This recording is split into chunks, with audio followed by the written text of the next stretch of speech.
Let's get loaded on Landsdone. Nice.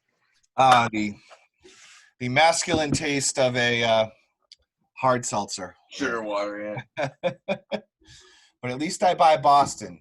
I know there's no free ads, but at least I buy the soda water that is from Boston. I try to represent. Oh, it is? Truly hard cider. Yes. They're from Boston? It is. Oh, I didn't know that. Yep. All right, welcome to episode 85 of the Loaded on Landsdone Boston Red Sox podcast. I'm your host, Mark Chikaris. Alongside me, as always, is Andrew Andrews. All right. And we got a great show for you today. A lot of fun topics today, Andy. Mainly because we're not really talking that much about the Red Sox, so it's going to be great. Perfect. It's going to be perfect. So I think the last time we had the podcast, the Red Sox were playing the Yankees on that Sunday, and of course they lost that game, and of course they lost the Monday game. The Yankees have not been doing well. They've had a bunch of injuries, and they actually fell out of first place. Your Tampa Bay Rays have taken in first place, which is never shocking to me. The Rays are an amazing organization that need to have an amazing retractable roof, ballpark in Tampa. I've driven by that stadium. Of course it's a piece of crap, but St. Pete and Beach in Tampa, they deserve like a waterfront ballpark that's just going to be superb. Because look, the Marlins suck, so they don't deserve anything. But the Rays have been good now for 10 years. So over 10 years. No, we're at the point almost, does Tampa deserve the Rays? You know what I mean? Like, could they go somewhere else where maybe they would actually be appreciated? Well, I would suggest, in past years, I would suggest Portland, Oregon, but not this particular year. Right now. I think Nashville could do a baseball team. Well, yeah, they want to actually Nashville wants to Dave Dombrowski is part of that movement to get a baseball team into Nashville, and the primary owner would be Dave Stewart. Remember Dave Stewart, the pitcher from the A's? The most intimidating looking black man who had a voice like, "Oh, my name is Dave Stewart." He's like, hey, how's it going, guys? Yeah, I just did strikes out there. And he had the hat. Oh, he was a pissed off dude. And he was, honestly, if I think back on the best pitchers I've ever seen pitch, he's top three. He was at that time. You got to remember that time period. He was going pitch for pitch with Roger Clemens on a regular basis. He was beating Roger Clemens and beating him in the playoffs. Yeah, he was beating him in the playoffs.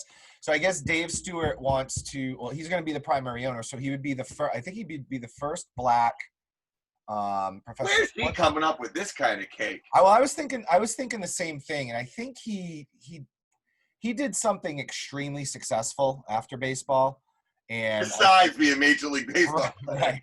But he was making, he wasn't making that kind of cash. No, of course not. Not back then. Especially. But there's probably some sort of cohort, and he's going to be kind of like the face of it. But I think it is a bunch of African American business owners that have a lot of money. So it should be interesting. I hope they do it because that would be a fun place to go visit for baseball. That'd be neat, wouldn't it? Yeah. All right, so yeah, he's on the Hall of Fame, right? He is, I believe so. Oh, he is. Okay. I think so. Yep. All right, so we're going to start off today, and we're going to start general here. We're not going to go specifically to the Red Sox. Red Sox went 3-3 this past week against the Phillies. 2-game series against the Phillies, which they split. We'll get to the Phillies again in a minute. And then, of course, they dropped they won the first 2 games against Baltimore, dropped the last 2. One of them was an extra innings game. Just kind of like a mediocre performance, but I'll take 3-3 instead of 0-6. So, Well, at least they can win a few games a week, so you got a reason to tune in. It's right. No, absolutely. I watched a little bit last night. Not much, not going to lie. I did what I could, and then I had stuff I had to do. All right. But, over the past week from the last time we podcast, so San Diego Padres player Fernando Tatis Jr. It was bottom of the 8th inning. The Padres were up 10-3 over the Texas Rangers.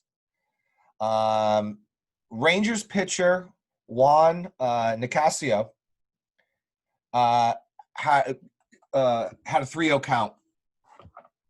Tatis had a 3-0 count on Nicasio. Yep. So Nicasio throws a pitch that actually was a pretty good pitch. It was a hit the outside part of the plate, definitely a strike. Tatis swings and he hits a grand slam. And after the game, both managers kind of expressed, the Rangers manager was a little bit more aggro about it. The Padres manager said he's young, he's gotta learn these things.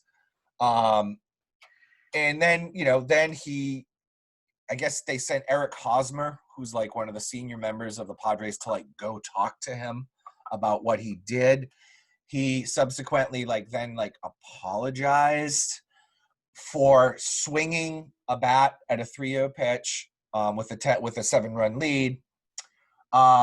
Trevor Bauer, who's always controversial, and he's trying to make baseball fun again, tweeted out the biggest mistake that Fernando Tatis Jr. did was apologize. Yeah, that was the biggest mistake he did. He's because enough is enough with these stodgy old rules. Now I have zero problem with that at all. And I read a couple of articles baseball is the sport that you get reprimanded and finger wagging if you try. If you try, right? Incredible. How many times has Belichick told reporters I'm not running up the score, anything can happen? It's only 7 runs. Yeah. This wasn't. Listen. There's you're up by 15 runs. You don't steal second. We know these kind. Okay. You're literally. These are adults. This is one of a soft pussy sport. This is one of the softest, pussiest things I've ever heard of in my entire life. That actual adults are having a conversation about whether somebody should swing the fucking bat, which is their job. You should actually not swing? Are you kidding me? Well, let me tell you this, okay? I hate this so much because it brings back horrible memories of no, I wouldn't say Little League, but when I got older and the competition got harder, I'd have a 3-0 count, and it's you know what to do up there, Chikaris.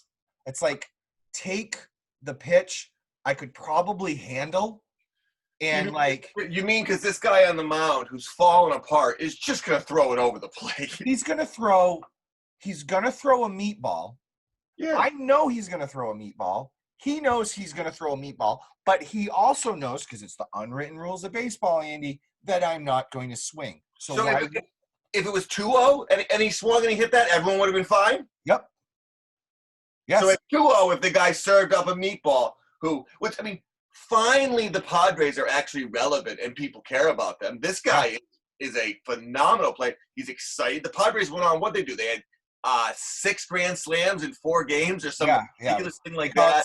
They're calling it Slam Diego. It's the story of the baseball season. It seemed like they played 15 games against the Rangers in a row, and they just kept pounding them. And it's the next night there was it Atlanta or someone came back from 7 runs in the 9th inning. So what are you talking about? Well, we've always talked about this. I remember it's got to be 20 years ago now. I think the Mariners scored 13 runs in the first inning or something. Yeah. A Sunday night baseball game, and I forgot who they were playing. They came back and won the game. The Mariners lost the game. Yeah, especially with the way pitching is right now and the way fielding is so atrocious across the league right now. Yep. You're not out of the game. All right, so we all agree with that unwritten rule is awful. I'm going to read you a couple more. All right, we're going to go through the list.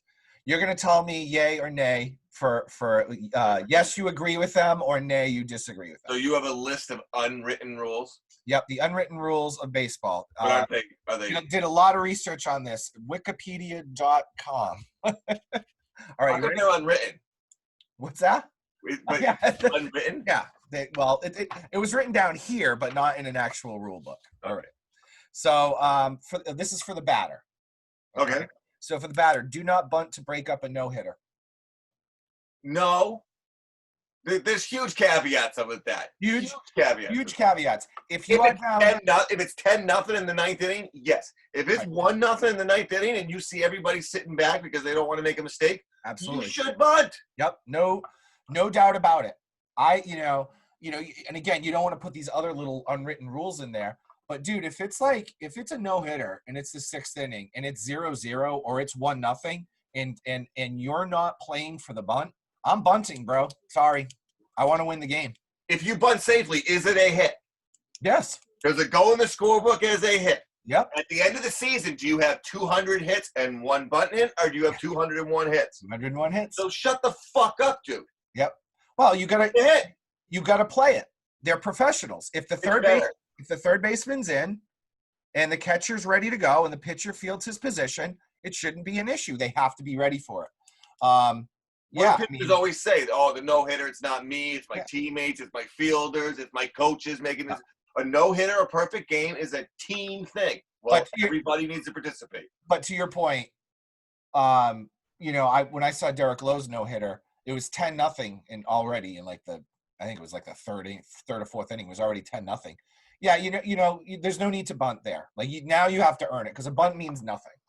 Well, it becomes douchey. It becomes, you're not really trying to score. Right. But a bunt does mean something if it's a 0-0 game or if it's a 1-0 game, it's late in the game and you're trying to win, or even if you try to win the game. Yeah. You know what I mean? All right, cool. I'm glad we're on board with that one. Okay. Don't swing on a 3-0 count when your team is ahead. We just talked about that. That's wicked stupid. No. That's the dumbest thing in the world. So it's 1-0 and it's a 3-0 count and I got 2 guys on base. I can't swing the bat. These guys get paid to hit. Yep. Nope. Hate it. Nay on that one. This one is don't spend the time admiring your home runs, so don't pimp your home runs. That I think we're starting to see that one go by the wayside. I think players are starting to be like, hey, this is fun to do. I think it's becoming more accepted. What do you think? Yeah, I think it is. I think it's becoming embraced a little bit. It's one of those things where I like unwritten rules that are even more than unwritten. They're not spoken about. Just when even something like that, maybe if, say, someone pimps it and you're the pitcher and that makes you mad, you take note of it. Right. A week later or 2 weeks later, when you see the guy again, you hit him in the ass with the ball. You know why you did it. He knew what, but no one's talking about it. You know what just look at your hand weird, sorry. Yeah, so, I mean, there's caveats with everything. If you stare at the ball and you do the jerk off motion of the entire crowd. Of course. I mean, it's one thing to watch it go and do a quick bat flip, and it's another thing to, totally hot dog it around the.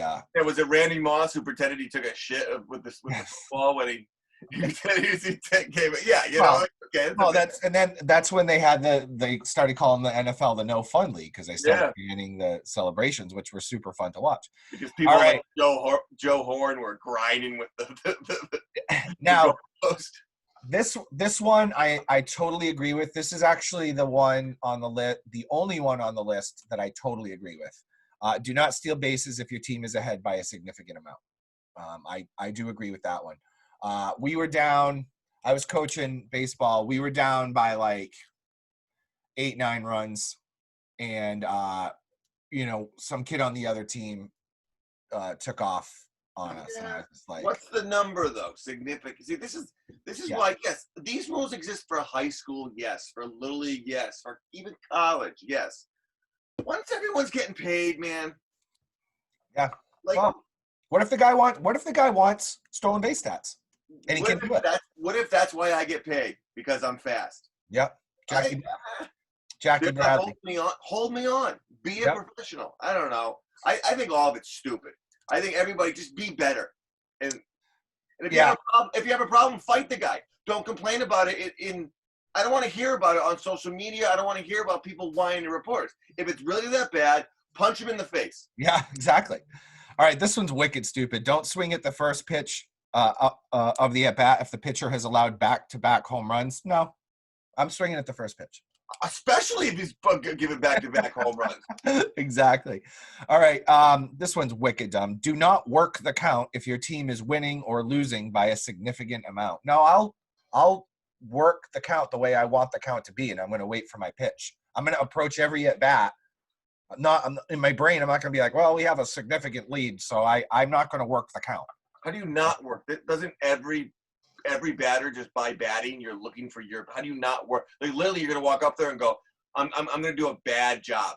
Yeah, it's wicked stupid. Some of these are dumb. Don't walk in front of the catcher or umpire when walking to the batter's box. Don't stand in the dirt near home plate when the pitcher is warming up. I don't think they even let you do that. No, they move you now. Don't assist a member of the opposing team. Baseball players do that all the time. All the time. This one is pretty, and this one's kind of harmless, right? Do not speak to a pitcher who is in the process of throwing a no-hitter. They all do that anyway. They give him their time. I don't have a problem with that. No. See, now we're talking about superstitions. Yeah, right. That's not a rule. But and there's one that they didn't have on here. It's when, remember Dallas Braden and A-Rod got into it. I think he walked in front of the pitcher instead of going around the mound. Yeah. He cut across. He was out and he was pounding and he walked across. Yeah, I mean, and then Braden got into it with him. Whatever, man. I mean, listen, Dallas Braden was a little teeny dude who really, like, part of his thing was being fired up, and he's the kind of guy who I'm sure like went through the newspaper line for line looking for things that someone said about him. Yeah. Looking for people to call him undersized. You know what I mean? He's kind of a weirdo like that, Dallas Braden. He knows every single person who told him he wasn't gonna make it. Yeah, exactly. I always think about this. Like, whenever these guys get these awards, like for the Hall of Fame, they're always like, to all you people who said you wouldn't make it. Even like we'll hear like kids, like they graduate from college, and you'll see on Facebook, to everyone who has said I wouldn't make it. Who tells someone they're not going to make it through college?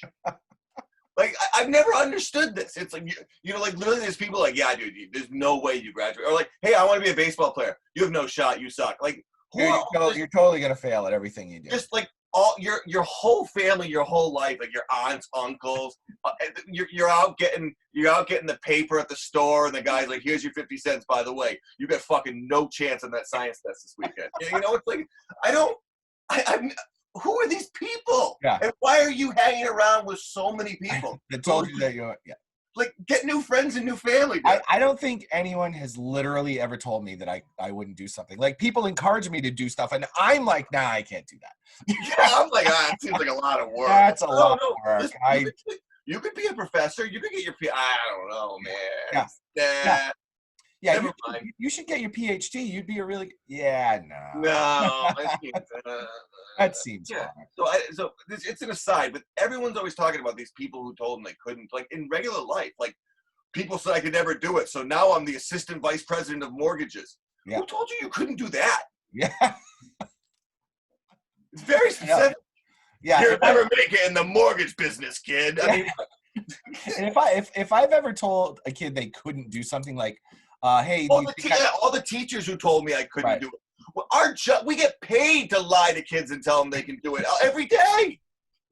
Well, the other thing too is if I tell you that you can take my class and you don't do well, you're literally stuck in my class. Like, you can't switch. So you're going to have a horrible time. And I'm just saving all of us from all that pain. So, and by the way, you still can do it if you want. And you're not saying they can't. You might saying, do you really want to go through this much effort? You know, right. I mean, you're not really, you can't do it. You're going, you could do it, but do you really want to? Yeah, it's ridiculous. All right. So a couple of rules for the pitcher. A pitcher who was removed from the game in the middle of an inning must stay in the dugout until the end of the inning. You should. Yep. That's more polite than a rule, though. Right. I mean, it's not. Yep. Pitcher should not indicate displeasure if one of his fielders commits an error. John Lackey. That's more just like self-perseverance, because at any moment it's you just walking people around the bases and just giving up bombs. So I would, Right. Well, I mean, it's the same courtesy as fielders give, pitchers who suck. I'm sure Xander Bogaerts is out there, metaphorically rolling his eyes, after every 500-foot home run these jabronis give up, to the Baltimore Orioles. I'm sure inside he's like, ugh, showing displeasure. And here's a funny one.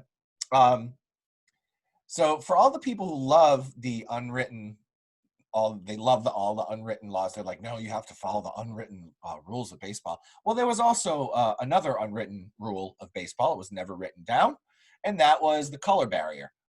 So that was an unwritten rule. It was never said that Negroes couldn't play baseball. And I use the term Negro because that's the term they used at the time. I agree with the rule, so you're just going with it. I understand. Exactly. But like, no, there was no written thing that said Negroes cannot play in the major leagues. There was nothing like that.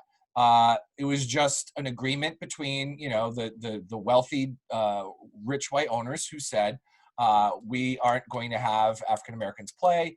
That this is our agreement, but we can't write it down because it wouldn't be right. So if you agree with unwritten rules, if you're an unwritten rules guy, like, you're like hardcore, you're basically racist. You're racist? You think that's, yeah. Listen, if anything, it proves that unwritten rules are stupid and that if you can't write it down, don't worry about it. Yeah. Exactly. All right, let's move on. So You're racist. So was it yesterday, day before, Friday? I don't know. Sometime this weekend, Brandon Workman and Heath Hembree were traded to the Philadelphia Phillies for Nick Pivetta and Connor Siebold. Basically two of the Red Sox, kind of best relievers, I guess you could say. I mean, I wouldn't call Hembree good, but he's better than a lot of these, no names that are coming out there. Obviously, Brandon Workman, pretty decent. I mean, he hasn't been great this year. I think he blows. I think he walks way too many people. I'm not. Yep. And his contract's up. I think after this year, he's a free agent after this year.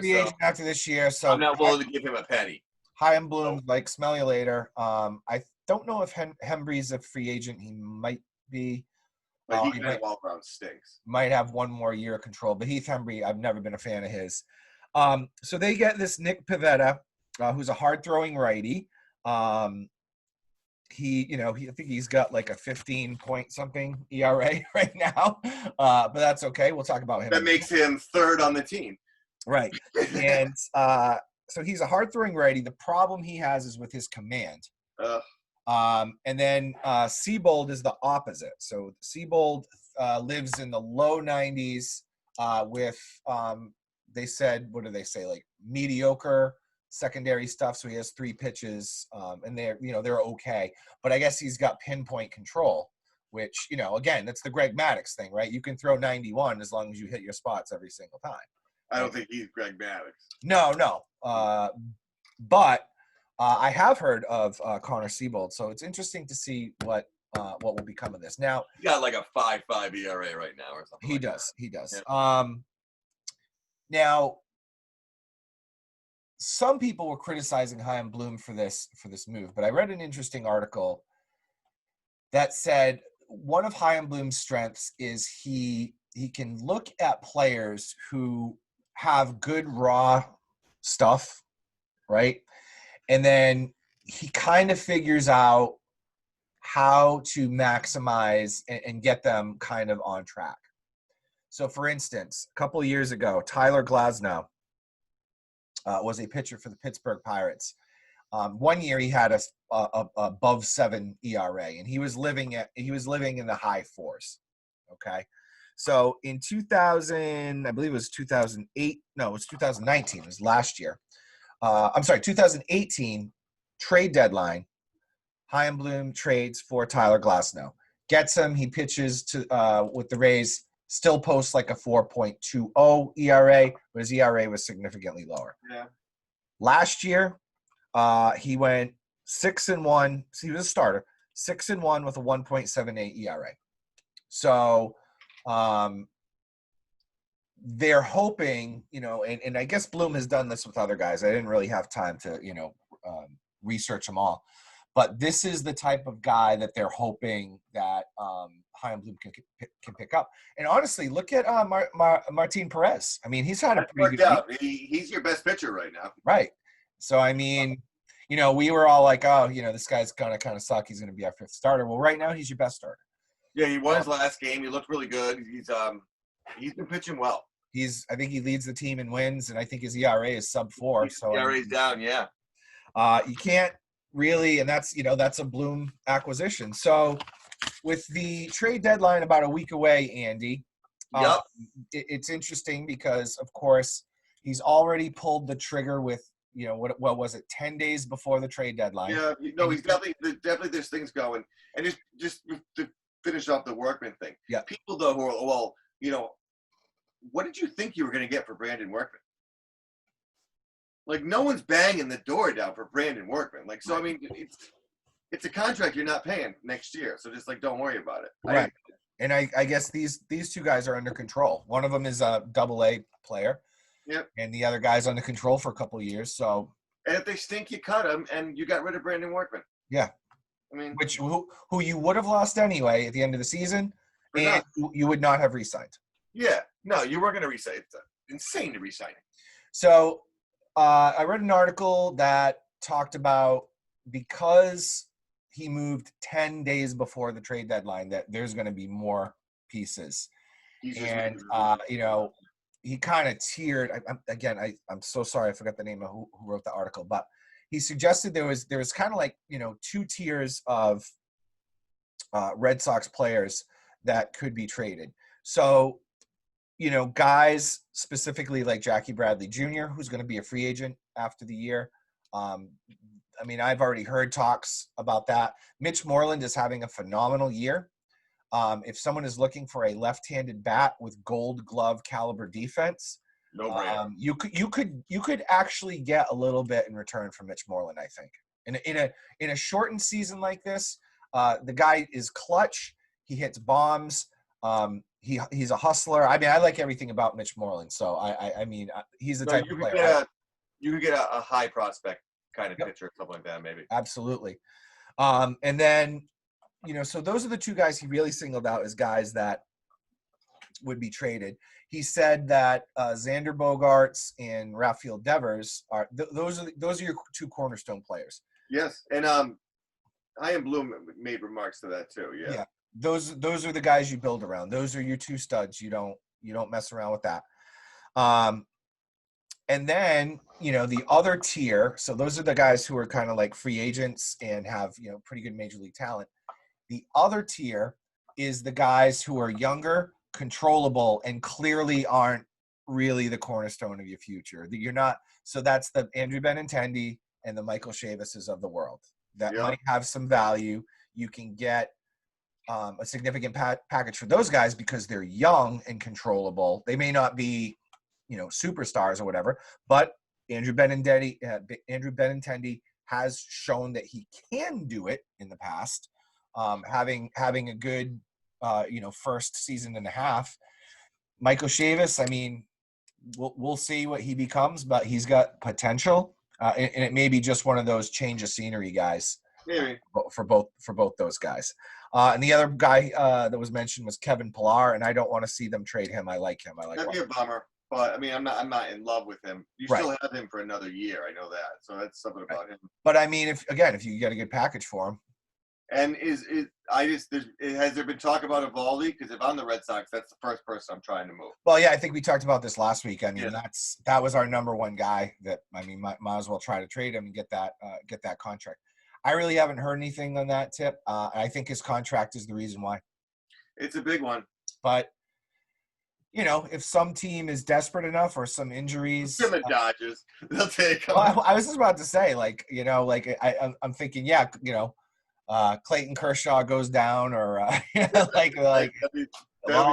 What it would take. Get Evaldi on the horn. No, I think they have a lot of moves they got to make. I think Chaim Bloom really feels like he's got to kind of reset the team. Yep. He was very clear in a press conference. The reporters were really trying to get him to give some timetables. Is this a 1-year process, 2 years? He was not even going near that question at all, which smart means this drought, if you will, could extend into next year. Oh, of course. The reset's not. I don't think it's going to be able to happen. Like, it's tough. Yeah, and you know what? I don't have a problem with that because, as you and I have talked about for literally since like day 1 of this podcast, I want to see like the drafting Chaim Bloom come into it, and I want to see the damn pitchers being developed in the farm system. I mean, that's what I want to see. So I'm willing to wait for that. It sucks that you have to wait for it during the prime years of Xander Bogaerts, but I mean, Xander Bogaerts has won 2 World Series. He has 2 World Series rings. I mean, Yeah, he's still young. I mean, it's but right. Bogarts and Devers, those are my only 2 people that are protected. I would listen to any, and honestly, Devers, if someone wanted to go crazy, I would even listen to. Of course, yeah. Bogarts is the only one who really, I don't think there's a discussion. I mean, unless you're giving me Mike Trout, there's no discussion. You know what I mean? Agreed, because his contract extension is extremely team friendly. Oh, it's crazy. It's for the level of player he is, it is a ridiculous contract. And I don't begrudge anyone who wants to go get paid, but on the same token, if you do take a pay cut like Pedroia, Veritek, Bogarts to stay in Boston, I mean, I'm gonna love you more. Yeah, and I'll protect you. Yeah, I get that. I'm gonna love you more. I'm not gonna be pissed at you if the Red Sox offer you $300 million and the Dodgers offer you $428 million. I mean, Jesus Christ, go get paid. You think the coach makes it through the year? Yeah, I do, because you don't think anyone's even going to care enough to fire him? No, what are we doing here? We have like a month and a week left of the season. That's true. Wow. And the season just started, so I mean, let's just finish it off and go. Yeah.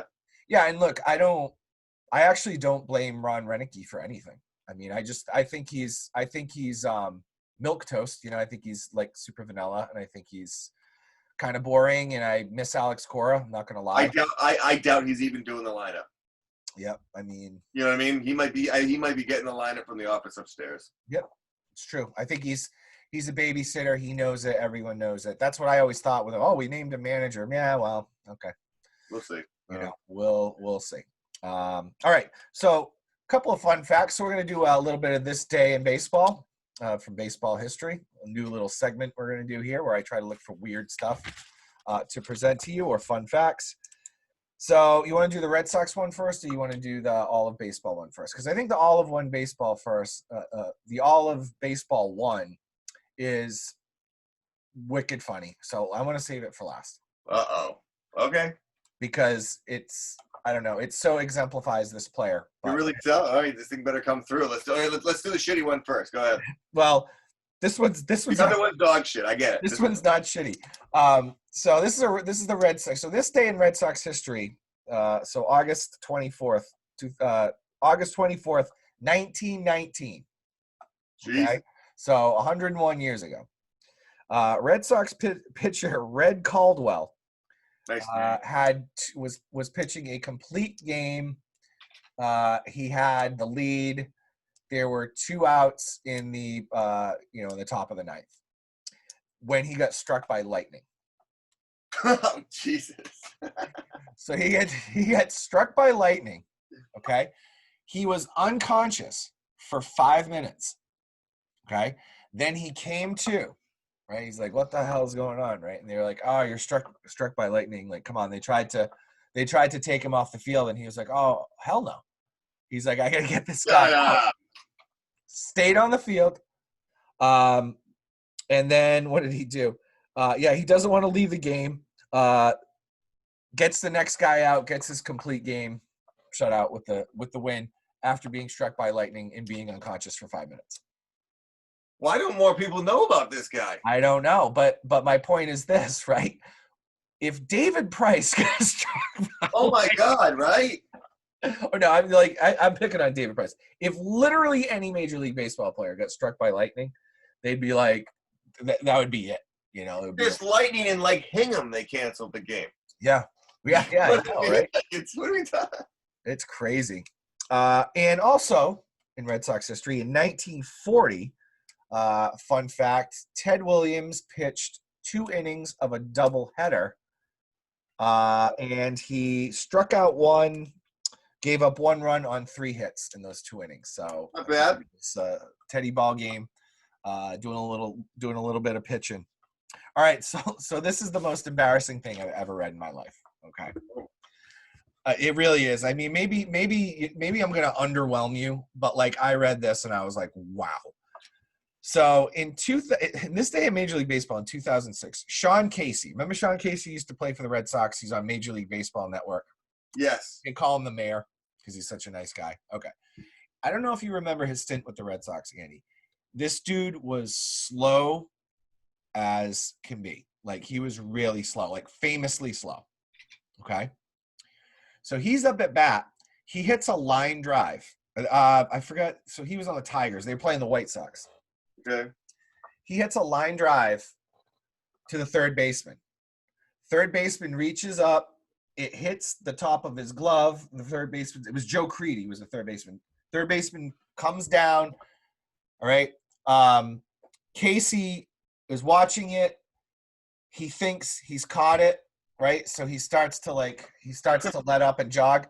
The ball hits off Creedy's glove, goes into left field. Okay. Slow too, yeah. Casey sees this and he's like, "Oh no!" And he has to get the coal in the oven again. And he has to start chugging to first base. He gets thrown out from left field. Oh no! Okay, which is in recorded history of baseball the only 5-7-3 put out. Really? Ever. It's the only time anyone's ever been thrown out from left field. Oh no, Casey. That's great. That's awful.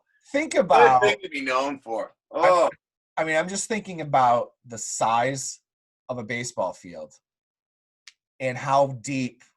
Like, how long did he stop for?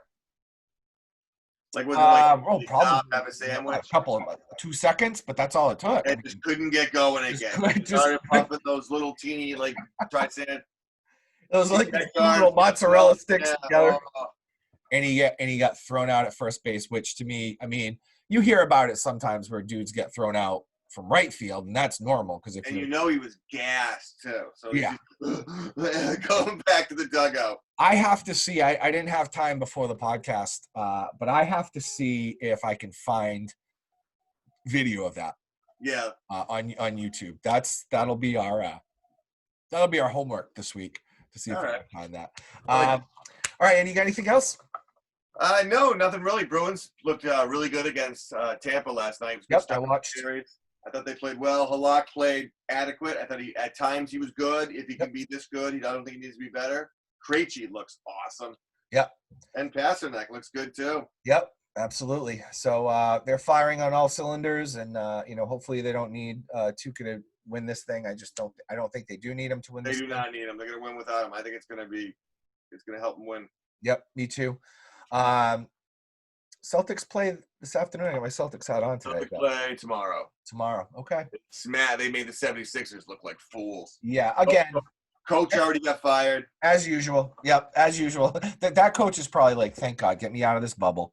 Embiid makes me mad, though. He's just so big. He should just be like shacking people all over the place, crashing through them. No, he comes off to me as an underachiever. He's a little soft. Yep. But, I'm a 5'10" white guy, so. Yeah, you're not going to be in the paint either with him. No. All right, so that is episode number 85 of the Loaded on Landsdone Boston Red Sox baseball podcast, number 5 Red Sox podcast in the world. Thanks to all our listeners. Andy, thanks for coming on, and we will see you next week. Peace.